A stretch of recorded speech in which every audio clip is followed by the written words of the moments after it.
আপনারা দেখছেন ইসলামিক প্রশ্নোত্তরমূলক অনুষ্ঠান জীবন জিজ্ঞাসা উইথ এনটিভি।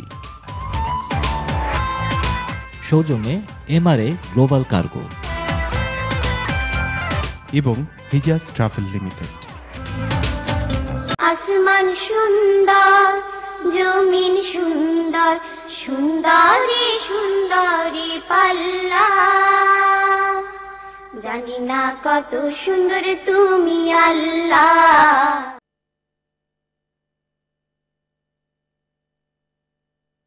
ভাই বোনেরা, আমরা ফিরলাম আমাদের প্রিয় অনুষ্ঠান জীবন জিজ্ঞাসায়। আমরা এই মুহূর্তে তৃতীয় সেগমেন্টে এসে উপস্থিত হয়েছি। আমাদের তৃতীয় সেগমেন্ট যারা নিয়মিত জীবন জিজ্ঞাসা দেখেন যথারীতি আলোচনার জন্য বরাদ্দ থাকে। আজকের আলোচনার বিষয় ইংরেজি ভাষায় এটাকে বলে হট টপিকস, এবং এই টপিকসটা হচ্ছে লাইলাতুল বারাত, শবে বারাত। এবং আসলে এটা কি, এটা যেটা করা হাদিসের ভাষায় লাইলাতুন নিসফে মিন শাবান। আসার আগে একটা ছোট্ট কথা বলে ফেলছি। একজনকে বলছিলাম, একজন বলছেন যে আজকে তো লাইলাতুল বারাত। আমি বললাম যে না, আজকে লাইলাতুন নিসফে মিন শাবান। বলে যে আপনারটা খুব কঠিন, আমারটা সহজ, এটাই আমি প্র্যাকটিস করব। বিষয়টা আসলে এরকম না।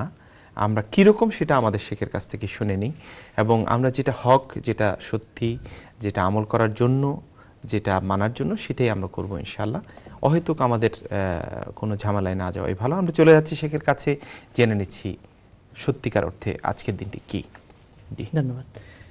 আলহামদুলিল্লাহিল মালিকিল কাহার আল আজিজিল জব্বার আর রহিমিল গফফার, ওয়াসসালাতু ওয়াসসালামু আলা সাইয়্যিদিল আম্বিয়া ওয়াল মুরসালিন আল আমিন আস সাদিক নবিয়িনা মুহাম্মদ সাল্লাল্লাহু আলাইহি ওয়াসাল্লাম ওয়া আলা আলিহি ওয়া আসহাবিহি আজমাইন। সুপ্রিয় দর্শক, আজকের বিষয়টি হলো যে এখন আমরা 14ই শাবানের শেষ পর্যায়ে রয়েছি। কিছুক্ষণ পরেই সূর্য ডুবে যাবে লন্ডনের সময় অনুযায়ী, এবং তারপরেই শুরু হবে 15 তারিখের রাত, শাবানের 15 তারিখ, যেটা পুরো মাসের ঠিক মধ্য শাবানের মধ্য তারিখের একটি রাত। এই রাতটি সম্পর্কে অনেক আলোচনা আছে। কারো কারো মতে এই রাতটি অত্যন্ত গুরুত্বপূর্ণ, আবার অনেকের মতে সেটা হলো এটার কোনোই গুরুত্ব নেই। আসলে এটার কতটুকু গুরুত্ব আছে, বা আমাদের কি করা উচিত, কি করা উচিত নয়, এই বিষয়গুলো আমরা আজকে আলোচনার জন্য ইনশাআল্লাহ আপনাদের কাছে নিয়ে আসব। প্রথমত, শাবান মাস পুরা মাস হিসেবে তার কিছু গুরুত্ব রয়েছে। এই মাসে আল্লাহ নবী কী করতেন, আজকের রাত্রের কথাই নয়, শুধু শাবান পুরো মাস হিসেবে জেনারেলি আল্লাহ নবী কী করতেন এই সম্পর্কে অনেক বিশুদ্ধ হাদিস আছে। বুখারীতে, মুসলিমে, অন্যান্য কিতাবে কি হাদিস আছে? হযরত ওসামা বিন যায়েদ রাদিয়াল্লাহু তাআলা আনহু থেকে বর্ণিত, হযরত আয়েশা রাদিয়াল্লাহু আনহা থেকে বর্ণিত, এবং হযরত উম্মে সালামা রাদিয়াল্লাহু তাআলা আনহা থেকে বর্ণিত। সবগুলো হাদিসে সাহিহ, অথেন্টিক। এই হাদিসগুলোতে দেখা যায় যে আল্লাহ নবী যখন শাবান মাস শুরু হতো তখন তিনি খুব বেশি রোজা রাখতেন, নফল রোজা রাখতেন। শুধু 15ই শাবান রোজা রেখেছেন তার কোনো প্রমাণ নেই, বরং পুরা শাবানেই আল্লাহ নবী বেশি পরিমাণ নফল রোজা রাখতেন। তখন হযরত ওসামা রাদিয়াল্লাহু তাআলা আনহু তিনি বলেন, কুলতু ইয়া রাসূলুল্লাহ লাম আরাকা তাসুমু মিন শাহরিন মিনাশ শুহুর মা তাসুমু মিন শাবান।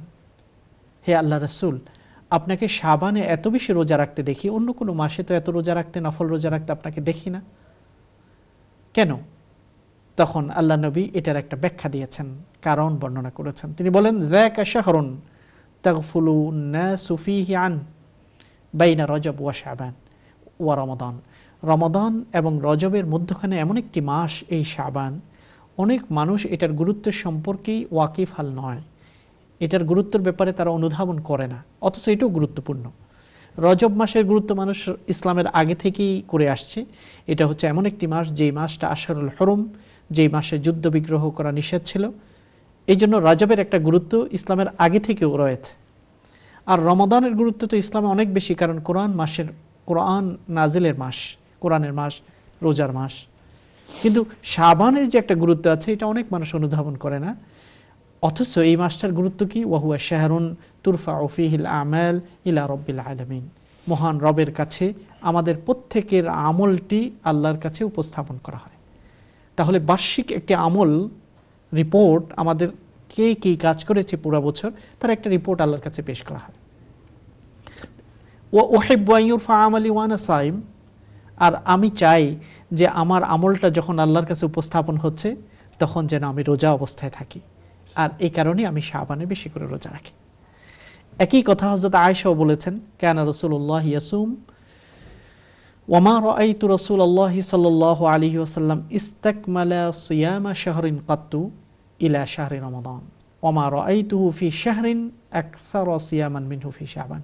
কোনো মাসে এত বেশি রোজা রাখতে দেখিনি যেমনটি আমি দেখেছি শাবানে। হযরত উম্মে সালামা আল্লাহ নবীর আরেকজন স্ত্রী, তিনি বলেছেন আন্নাহু লাম ইয়াকুন ইয়াসুমু মিনাস সানাতি শাহরান তাম্মান ইল্লা শাবান ইয়াসিলুহু বিরমাদান। তিনি বলেন কোনো পুরা মাস আমি রোজা রাখতে দেখিনি, কিন্তু শাবানে, রমাদানের বাইরে কোনো মাস পরিপূর্ণভাবে তিনি রোজা রেখেছেন তা আমি দেখিনি, যেমনটা আমি দেখেছি শাবানে। তাহলে শাবান হয়তো পরিপূর্ণই রোজা রাখতেন অথবা বেশিভাবে রোজা রাখতেন, এটা প্রমাণিত এবং প্রতিটি হাদিসেই বুখারী মুসলিমে আছে এবং এটা বিশুদ্ধ হাদিস। তাহলে শাবান ইন জেনারেল রোজা রাখার একটা মাস। আল্লাহ নবী রোজা প্র্যাকটিস করতেন প্রথমত এই কারণ যে এই মাসে প্রতিটি বান্দার একটি বার্ষিক রিপোর্ট, অ্যানুয়াল অ্যাসেসমেন্ট রিপোর্ট আল্লাহর কাছে পেশ করা হয়, এবং আল্লাহ নবী চান যে আমি যাতে বেশি ভালো আমলে থাকি, বিশেষ করে রোজা অবস্থায় যেন আমি থাকি। এটা হলো পুরো শাবানের ব্যাপার। এরপর আমরা আসব যে 15 তারিখের যে রাত বা দিন, এই রাতের গুরুত্ব কি। এই রাত সম্পর্কে সরাসরি কোরআনে কারীমে কোনো আয়াত নেই যে এই রাত খুব গুরুত্বপূর্ণ বা এই রাতে ভাগ্য বন্টন করা হয়, এই জাতীয় কোনো কথা কোরআনে নেই। অনেকে সূরা দুখানের আয়াতটির ব্যাখ্যা এটা শবে বরাত বা লাইলাতুন নিসফে মিন শাবান, শাবানের মধ্য শাবানের রাত দিয়ে করেন, কিন্তু যারা বিখ্যাত তাফসিরবিদগণ রয়েছেন যাদের কথাগুলো খুব অথেন্টিক এই এবং এক্সপার্ট তাফসিরে, তারা সকলে বলেছেন না, লাইলাতুল মুবারাকা বলে যে একটি রাত, বরকতপূর্ণ রাতের কথা সূরা দুখানে আছে, সেটা হলো লাইলাতুল কদর। লাইলাতুল কদরের অপর নাম লাইলা মুবারাকা। তার কারণও তারা বলেছেন ইন্না আনজালনাহু ফি লাইলাতিন মুবারাকা। আল্লাহ কথাটা শুরু করেছেন, আমি এই কোরআনকে নাজিল করেছি বরকতপূর্ণ রাত্রে। তাহলে এই বরকতপূর্ণ রাতে যেটা কোরআন নাজিল হয়েছেন সেটা তো অন্য সূরাতে আল্লাহ স্পষ্ট করে দিয়েছেন, ইন্না আনজালনাহু ফি লাইলাতিল কদর। কাজে দুটি আয়াতকে পাশাপাশি পড়লে একজন সাধারণ মানুষও খুব সহজেই বুঝবে যে কোরআন নাজিলের রাতটা একটাই, আর সেটা লাইলাতুল কদর, সেটারই অপর নাম হচ্ছে লাইলা মুবারাকা, বরকতপূর্ণ রাত। এবং এই রাত্রেই লাইলাতুল কদরেই আল্লাহ তাআলা ফিহা ইউফরাকু কুল্লু আমরিন হাকিম, প্রতিটি বিষয়ে আল্লাহ তাআলা সিদ্ধান্ত চূড়ান্ত করেন। অর্থাৎ এই বছরের একটি আগাম বাজেট আল্লাহ তাআলা করে দেন, কার মৃত্যু হবে, কার জন্ম হবে, কার হজে যাবে, কে বিবাহ করবে ইত্যাদি ইত্যাদি, এবং সংশ্লিষ্ট ডিপার্টমেন্টগুলোতে সেগুলো প্রেরণ করে দেওয়া হয়। এবং এটা হচ্ছে লাইলাতুল কদরেই। এবং সবচেয়ে বড় মুফাসসির হিসেবে সাহাবায়ে কেরামের যুগে যিনি আল্লাহ নবীর দোয়ার মাধ্যমে তাফসিরের ক্ষেত্রে বিখ্যাত হয়েছেন, আব্দুল্লাহ ইবনে আব্বাস রাদিয়াল্লাহু তাআলা আনহু, যাকে উপাধি হিসেবে বলা হয় রাইসুল মুফাসসিরিন, তিনিও বলেছেন এটা হচ্ছে লাইলাতুল কদর, যেই রাত্রে মানুষের ভাগ্যকে বন্টন করা হয়। এই জন্য লাইলাতুল কদর হচ্ছে সবচেয়ে গুরুত্বপূর্ণ রাত। আর সূরা দুখানে এই যে বরকতপূর্ণ রাত বলতে লাইলাতুল কদরকে বোঝানো হয়েছে, অন্য কোনো ব্যাখ্যার সুযোগ নেই। যদিও আল্লামা জামাখশরী কাশফ কিতাবে, তাফসিরের কিতাবে বলেছেন যে লাইলা নিসফে মিন শাবান থেকেই বাজেটিংটা শুরু হয়ে যায়, ফাইনালাইজ হয় সেটা লাইলাতুল কদরে। এইভাবে তিনি একটি মতামত দিয়েছেন। কিন্তু সকল আয়াতগুলোকে যদি আমরা একসাথে পড়ি তাহলে বোঝা যায় যে লাইলাতুল কদরটাই হচ্ছে বরকতপূর্ণ রাত, আর সেটা হচ্ছে রমাদানের একটি রাত। তাহলে কোরআনে এই ব্যাপারে কোনো কথা আমরা পাই না। এরপরে কোরআনের পরে যেটা আছে বুখারী, এটা আজমা আল উম্মাহ আলা আন্না আসাহাল কুতুব বাদা কিতাবিল্লাহ as-সাহিহু লিল ইমাম আল বুখারী। উম্মাহ এই ব্যাপারে একমত যে আল্লাহর কিতাবের পরে যদি কোনো কিতাব বেশি বিশুদ্ধ হয় তাহলে সেটা হলো সহিহ ইমাম বুখারী। এই ব্যাপারেও লাইলাতুন নিসফে মিন শাবান, মিড শাবানের রাতের ব্যাপারে কোনো হাদিস নেই। তারপরে হলো মুসলিম, সহিহ মুসলিম, সেটাতেও এই ব্যাপারে কোনো হাদিস পাওয়া যায় না। তারপরে হলো আবু দাউদ, সেটাতেও এই ব্যাপারে কোনো হাদিস নেই। তারপরে হলো নাসাই, এটাতেও এই ব্যাপারে কোনো হাদিস নেই।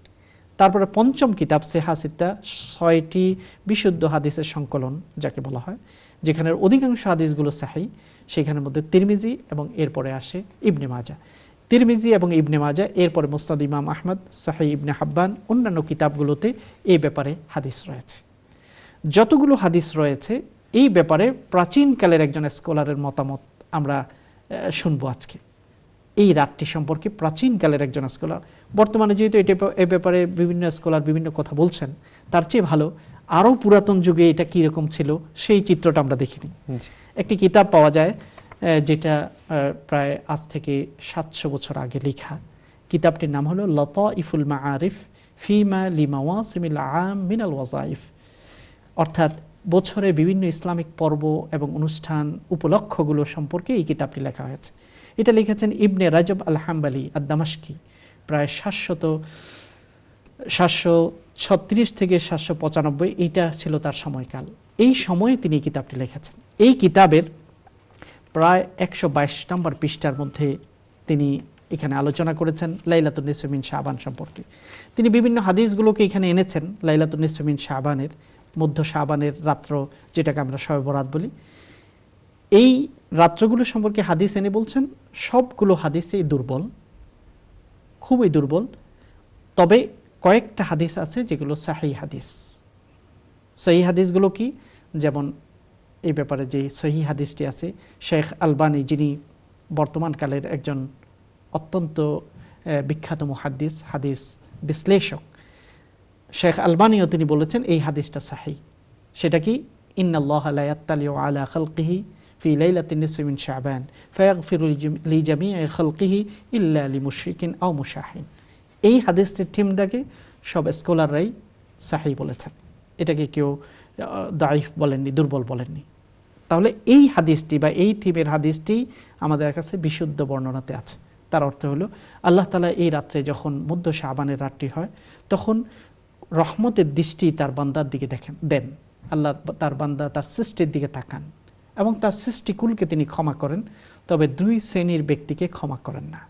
একজন হলো মুশরিক, যে শিরকে লিপ্ত, আল্লাহ ছাড়া কারো পূজা করে, অথবা আল্লাহ ছাড়া কারো কাছে সাহায্য চায়, অথবা আল্লাহ ছাড়া কাউকে বিধানদাতা মনে করে, এই জাতীয় শিরকে যারা লিপ্ত।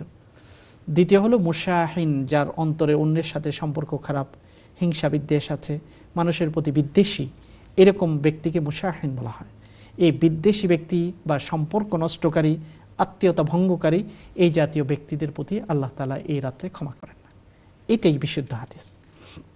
অন্যান্য যে হাদিসগুলো আছে সেগুলো সম্পর্কে তিনি বলেছেন এগুলো দুর্বল হাদিস। তাহলে এটা যেহেতু বিশুদ্ধ হাদিস, এটার উপর আমরা আমল করতে পারি যে এই রাত্রে আমরা আল্লাহর কাছে গুনাহ মাফ চাবো, এই রাত্রে আল্লাহর কাছে আমরা গুনাহ মাফ চাবো। তিনি বলেছেন যে আসলে লাইলাতুন নিসফি শাবানের ইতিহাস কি, এই সম্পর্কে তিনি বলেন যে এটা মূলত শুরু হয়েছে তাবেঈনদের যুগে। আহলুশ শাম, সিরিয়া বা বৃহত্তর সিরিয়া অঞ্চল, ওখানকার কিছু তাবেঈন এই রাতটাকে বেশি গুরুত্ব দেয়া প্রথমে শুরু করেন। এর আগে অন্যান্য জায়গায় এটা ছিল না। তাদের মধ্যে তিনি উল্লেখ করেছেন কয়েকজন তাবেঈন যারা এই রাতটাকে গুরুত্বের সাথে দিয়েছেন: খালিদ ইবনে মাইদান, মাকহুল, লোকমান ইবনে আমির ও গায়রুহুম। এই জাতীয় তাবেঈনরা সাহাবাদের পরের যুগে আহলুশ শাম, সিরিয়া, বৃহত্তর সিরিয়া অঞ্চলে এটার গুরুত্ব আরোপ শুরু হয়। এরপরে যখন এটা খুব বেশি প্রচলিত হয়ে গেল, মানুষ শুনতে লাগলো, তখন স্কলাররা, বিভিন্ন জায়গার স্কলার যারা আছে, তারা খুবই, কেউ একে গ্রহণ করেছে, কেউ সেটাকে রিজেক্ট করেছে। আহলুল হিজাজ যারা আলেম ছিলেন, স্কলার, মক্কা এবং মদিনার স্কলার ছিল, তারা এই রাতটাকে যে গুরুত্ব দেওয়া শুরু হয়েছে সিরিয়া কেন্দ্রিক অঞ্চলে, তারা পরিপূর্ণভাবে এটাকে রিজেক্ট করেছেন এবং তারা বলেছেন ওয়াকালু যালিকা কুল্লুহু বিদআহ, এটাকে তারা বিদআত বলেছেন, এটাকে বলেছেন এটা সুন্নাহ অনুযায়ী এরকম প্রচলন সাহাবায়ে কেরামের যুগে ছিল না। তবে আহলুশ শামের যারা তাবেঈন ছিলেন, তারা এই হাদিসকে গ্রহণ করে এই রাতটাকে গুরুত্বের সাথে আমল করেন। এই জন্য আমরা যেই জিনিসটা এখানে বলতে চাই, সবগুলো বিশ্লেষণ প্রায় 700 বছর আগে লিখিত এই কিতাব থেকেও আমরা এই রাতের একটা চিত্র, ইতিহাস আমরা এখানে খুঁজে বের করছি। সময়ের সংক্ষেপে কারণে আমি মাত্র 2-1 লাইন পেশ করেছি। যারা আরবি পড়তে জানেন তারা এই কিতাবটি অনলাইনেও বের করতে পারেন, লতাইফুল মাআরিফ ফিমা লিমাওয়াসিমিল আম মিনাল ওয়াজাইফ। এই কিতাবটি ইবনে রাজব আল হাম্বালি, অত্যন্ত বিখ্যাত দামেস্কের একজন স্কলার, 700 বছর আগেই প্রায় তিনি এই কিতাবটি লিখেছেন। তো এটা দ্বারা আমরা যে কথাগুলো বুঝতে পারি যে আসলে শবে বরাত এই নামটি কোরআন হাদিসে নেই। এই নামটি ফার্সি ভাষা থেকে এসেছে, ভাগ্যের রাত, এই নাম দেওয়া হয়েছে, কিন্তু এই নামে কোনো রাত কোরআন হাদিসে নেই। তবে কোন নামে আছে? ইবনে মাজাহ, তিরমিজি, সাহিহ ইবনে হাব্বানের কিছু হাদিসে লাইলাতুন নিসফ মিন শাবান এই নাম বলা হয়েছে। যদিও এই নামটি কঠিন আমাদের জন্য আপাতত, কারণ শবে বরাতটা আমাদের কালচারের সাথে মিশে গেছে। এটা শুধু ধর্মীয় নয়, এটা কালচারাল হয়ে গেছে। এই জন্য আমরা আস্তে আস্তে নিজেদেরকে এডুকেট করব, এই শুদ্ধ নামটা বলার চেষ্টা করব। অশুদ্ধ নামটা বাদ দিয়ে আমরা এখন থেকে প্র্যাকটিস করব নাইট অফ মিড শাবান ইংরেজিতে বলবো, অথবা মধ্য শাবানের রাত, অথবা আরবিতে বলবো লাইলাতুন নিসফ মিন শাবান, লাইলাতুন নিসফি শাবান মিন শাবান। এই নামটি আমরা প্র্যাকটিস করার চেষ্টা করব। এক। দ্বিতীয় হলো, এই রাত্রে কবর জিয়ারত করতে হবে এই বিষয়ে যে হাদিসটি আছে এটাও দুর্বল, অথবা ভাগ্য বন্টন হবে এই কথাটিও দুর্বল, অথবা বেশি ভালো খাবার খেতে হবে এটাও দুর্বল। যেই কথাটি এটা আছে, এই রাত্রে আল্লাহ তার বান্দার প্রতি দৃষ্টি দেন এবং গুনাহ ক্ষমা করেন। কাজে এই রাত্র হবে আমাদের আল্লাহর কাছে ক্ষমা চাওয়ার রাত। এই হাদিসটি সাহিহ, অথেন্টিক।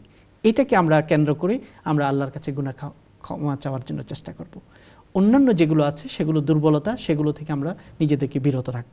আমাদের সমাজে আরও আছে পটকা ফুটানো, তারপর দলে দলে মানুষ কবর জিয়ারত করা, অথবা রাস্তায় রাস্তায় টহল দেয়া, অথবা নতুন ঈদের মতো জামা পরা, অথবা খাবারের আয়োজন করা। এটা খুব পপুলার, কারণ হালুয়া এবং রুটি ছাড়া শবে বরাতেই হয় না, এবং ভালো খাবারের গ্রান ছাড়া যেন জমেই ওঠে না শবে বরাত।